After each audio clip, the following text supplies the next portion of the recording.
안녕하십니까. 윈TV 미주뉴스입니다. AI 음성 사기가 점점 정교해지고 있습니다. 구글은 구글 이용자 25억 명에게 해커의 표적이 될 수 있다고 경고했습니다. 김승재 기자가 보도합니다. 인공지능을 활용한 정교한 사기 수법이 수십억 명의 지메일 사용자를 위협하고 있습니다. AI 기반의 전화가 실제 사람의 목소리를 정교하게 모방하면서 지메일 이용자 25억 명이 해커들의 표적이 될 수 있다는 경고가 나왔습니다. 포브스에 따르면 사이버 범죄자들은 구글 고객 지원팀을 사칭한 전화 사기를 시도하며 발신자 아이디까지 실제처럼 보이도록 조작하고 있습니다. 이들은 사용자의 계정이 해킹됐거나 복구가 필요하다는 명목으로 개인정보를 요구하는 방식입니다. 사칭 범죄자들은 지메일 사용자에게 구글 공식 이메일 주소처럼 보이는 메일을 보내 계정이 해킹되었음을 확인시키고 계정 복구 코드를 요구하는 방식으로 접근합니다. 한 전문가에 따르면 그들은 사용자가 살아있는지 확인하는 척하면서 가족 구성원이 계정 복구를 요청하며 사망 진단서를 제출했다는 내용을 전한다며 이는 계정 복구를 승인하도록 유도하는 정교한 속임수라고 밝혔습니다. 마이크로소프트 솔루션 컨설턴트 팀 샘 미트로비치도 몇 달 전 유사한 경험을 했다고 전했습니다. 그는 한 블로그 게시글에서 구글 계정 복구 시도가 감지됐다는 알림을 받았고 1시간도 지나지 않아 구글을 사칭한 전화가 걸려왔다고 밝혔습니다. 처음에는 전화를 무시했지만 일주일 후 다시 전화가 걸려와 응답했습니다.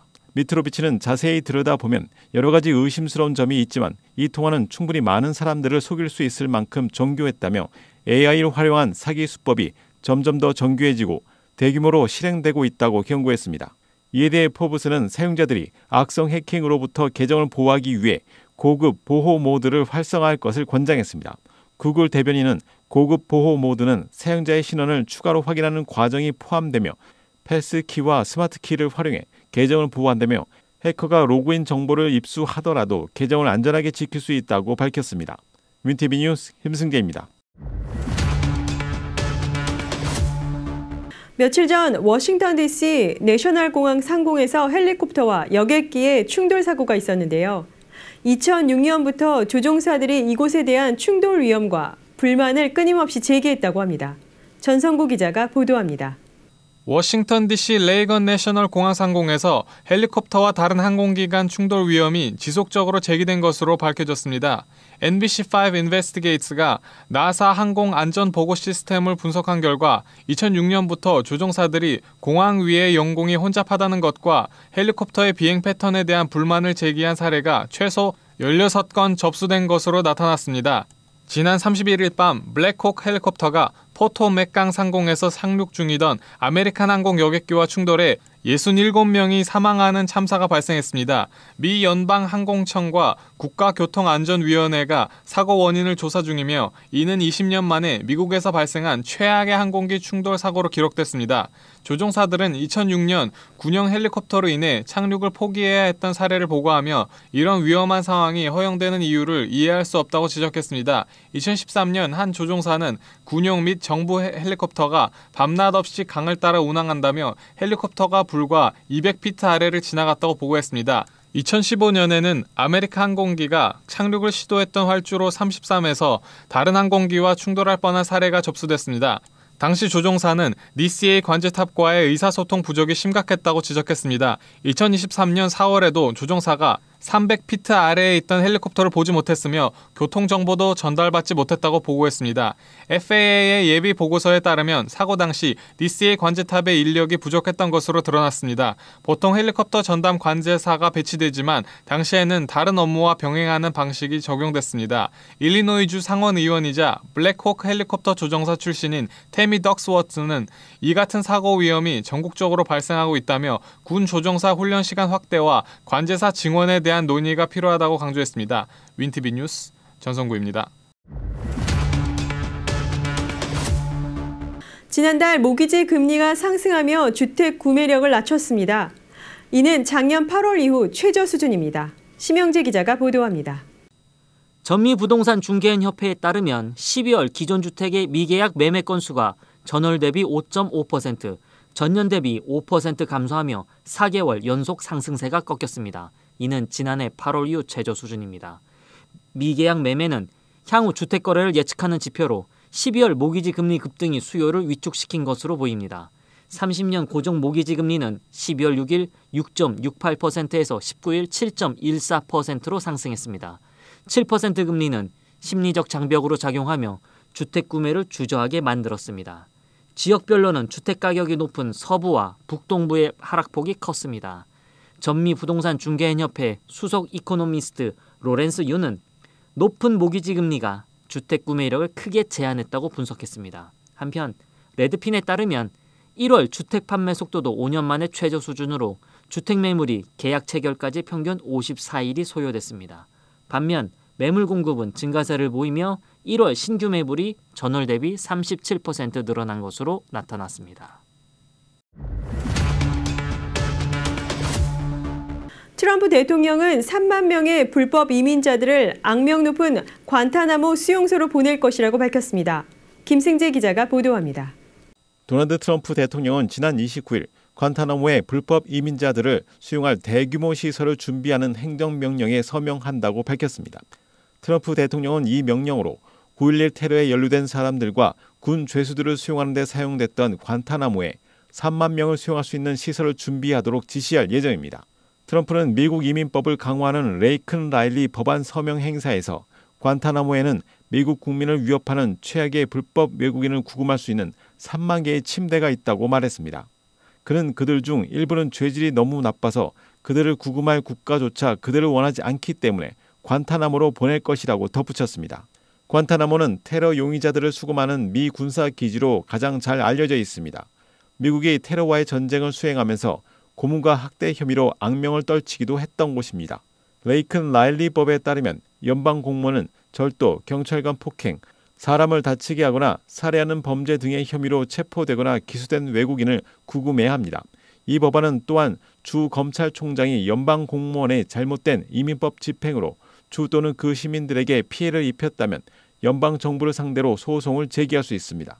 여기에는 불법 이민자를 구금해서 석방하거나 추방 명령을 받은 이민자를 구금하지 않는 행위도 포함됩니다. KT 브레이 공화당 상원 의원은 불법으로 이 나라에 들어와 범죄를 저지른 경우 이 나라의 거리를 자유롭게 돌아다니게 해서는 안 된다고 말했습니다. 오거스타 대학교 간호대학 여학생 22살의 레이큰 라일리는 지난해 2월 22일 안토니오 이바라라는 남성과 몸싸움 도중 살해당했습니다. 그는 살인 및 기타 범죄 혐의로 유죄 판결을 받고 가석방 없는 종신을 선고받았습니다. 트럼프 대통령과 공화당원들은 이바라가 2022년 9월 텍사스 엘파소 부근에서 불법 입국 혐의로 체포된 후 이민법원에서 소송을 진행하기 위해 석방됐기 때문에 조 바이든 전 대통령이 라일리의 죽음에 대해 책임을 져야 한다고 비난했습니다. 마이클 콜린스 공화당 하원 의원은 이 땅에 이 법이 있었더라면 그가 살해당할 일이 없었을 것이라고 말했습니다. 윈티비 뉴스 김승재입니다. 메넨데스 전 뉴저지 연방 상원의원이 징역 11년형을 선고받았습니다. 뇌물수수 등 16개 혐의에 대해 유죄가 내려졌습니다. 전성구 기자가 보도합니다. 뇌물수수 혐의로 유죄 판결을 받은 로버트 메넨데스 전 뉴저지 연방 상원의원이 징역 11년형을 선고받았습니다. 연방법원 뉴욕 남부지법은 29일 현지 시간 최종 판결을 내렸으며 당초 검찰이 구형한 15년형보다 감형된 결과였습니다. 재판을 담당한 시드니 스타인 판사는 메넨데스의 건강과 나이를 고려해 형량을 조정했다고 밝혔습니다. 쿠바 이민자의 아들로 정치에 입문한 메넨데스는 뉴저지 허드슨 카운티 유니언시티 교육위원을 시작으로 연방 상원 의원까지 역임하며 뉴저지에서 가장 영향력 있는 정치인 중 한 명으로 꼽혔습니다. 그러나 2023년 9월 사업가 3명으로부터 수십만 달러 상당의 뇌물을 받은 혐의와 이집트 정부 대리인으로 활동한 혐의로 연방 검찰에 기소되며 큰 파문을 일으켰습니다.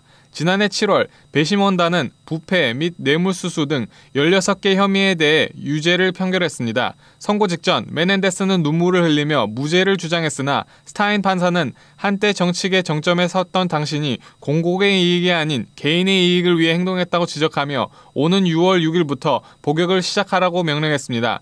메넨데스의 변호인단은 항소 의사를 밝히며 항소 절차가 진행되는 동안 보석을 요청했습니다. 한편 메넨데스의 기소 당시 가장 먼저 비판했던 앤디 김 연방 상원의원은 이번 판결은 법 앞에서 누구도 예외가 될 수 없으며 공직자는 국민을 위해 봉사해야 한다는 점을 상기시킨다며 앞으로 국민의 신뢰를 저버리는 공직자가 더 이상 나오지 않기를 바란다고 전했습니다. 윈티비 뉴스 전성구입니다.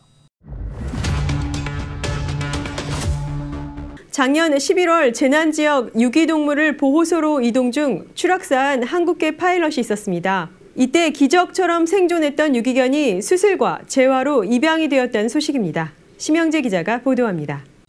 미국에서 동물구조 활동을 하던 한국계 조종사가 항공기 추락사고로 목숨을 잃었지만 함께 탑승했던 유기견 2마리는 무사히 구조돼 새 보금자리를 찾았다고 AP통신이 지난 29일 보도했습니다. 지난해 11월 24일 재난지역의 유기동물을 보호소로 이송하던 비영리단체 파일럿 앤 퍼스에서 활동하는 석김 씨는 메릴랜드주에서 유기견 3마리를 태우고 비행하던 중 뉴욕주 캐츠빌 산맥 상공에서 원인 불명의 사고로 추락해 사망했습니다. 사고 당시 함께 있던 강아지 3마리 중 레브라도 혼종 위스키와 요크셔 테리어 혼종 플루토는 살아남았습니다. 생후 6개월 된 위스키는 눈 속에서 다리가 부러진 상태로 발견됐고 이후 코네티컷주 한 병원에서 수술과 재활 치료를 받은 뒤 위탁 가정에서 보호받았습니다. 이 가정은 위스키를 공식적으로 입양해 키우기로 결정했습니다.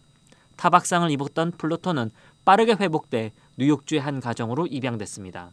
김 씨의 사망과 살아남은 유기견들의 이야기는 미국 주요 언론을 통해 널리 알려졌으며 뉴욕타임스에 따르면 100가구 이상이 입양을 문의하는 등 큰 관심이 쏠렸습니다. 한편 사고로 숨진 송아지 리사의 유해는 김 씨의 유족에게 전달됐습니다. 가족들은 리사의 유해가 집으로 돌아오는 과정이 고인을 기리는 추모 비행이 될 것이라고 말했습니다. 서울에서 태어난 김 씨는 9살 때 가족과 함께 버지니아주 버크로 이민했습니다. 대학 졸업 후 월가에서 금융업에 종사하다가 몇 년 후 버지니아로 돌아와 가정을 꾸리고 새 자녀를 두었습니다. 어릴 적부터 조종사를 꿈꿨던 그는 2019년 아내의 응원으로 비행훈련을 수료한 뒤 파일럿 앤 퍼스에서 동물구조 활동을 하며 비행 시간을 쌓아왔습니다. 사고 당일에는 험난한 지형과 악천후 등 여러 악조건이 겹쳤고 그의 비행기는 한밤중 외딴 산맥에서 추락한 채 발견됐습니다. 당국은 강한 난류로 인해 사고가 발생한 것으로 추정하고 있습니다. 김 씨는 지난달 5일 버지니아주 페어팩스에 있는 부친의 묘지 근처에 안장됐습니다. 그의 무덤에는 생전 그가 자주 입었던 내가 당신에게를 만져봐도 될까요? 라는 문구가 적힌 티셔츠와 뉴욕 매츠 야구 모자가 함께 묻혔습니다. 로컬 뉴스입니다. 애드보킷 헬스케어가 일리노이주 월그린 내 모든 클리닉을 2월 6일부터 모두 폐쇄합니다. 애드보킷 헬스케어는 일리노이주 월그린 매장 내 운영 중인 47개 긴급 치료 클리닉을 오는 2025년 2월 6일부터 폐쇄한다고 밝혔습니다.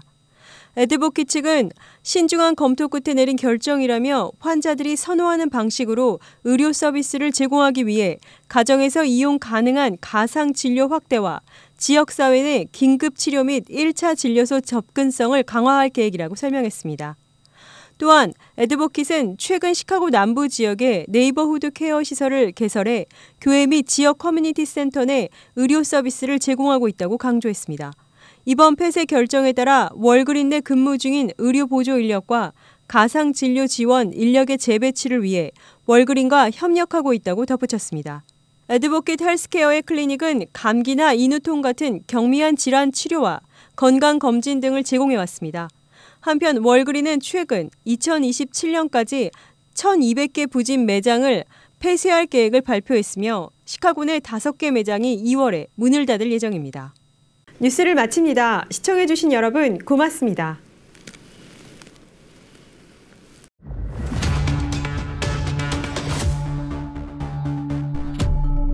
시카고 한인동포 일간지 한국일보는 전자신문으로도 배포됩니다.